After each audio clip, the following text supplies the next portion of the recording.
దేవుని దృష్టికి ధనవంతులైనటువంటి వారుగా మనము జీవించాలి. ఇది మనకు ప్రప్రదమైనటువంటి గోల్ అయి ఉండాలి జీవితానికి. I must be rich in the sight of God. I must be rich in heavenly. పరలోక సంబంధమైనటువంటి ధనము విషయంలో, పరలోక సంబంధమైనటువంటి ఆ ఐశ్వర్యం విషయంలో నేను ధనవంతుడిగా ఉండాలి. ఈ భూమి మీద ఉంటే ప్రైజ్ ది లార్డ్, లేకపోయినా డబుల్ ప్రైజ్ ది లార్డ్.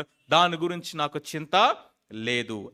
లోకము యొక్క దృష్టికోణాన్ని కనుక మనం చూసినట్లయితే వారి చింత అంతా కూడా, వారి జీవిత ప్రయాసంతా కూడా, వారు ఈ భూమి మీద గడపడానికి ఉన్న ఏకైక గురి అంతా కూడా ఏంటంటే ఈ భూమి మీద ఏదో సంపాదించుకోవాలి, ఈ భూమి మీద ఏదో సాధించాలి అనేది మాత్రమే.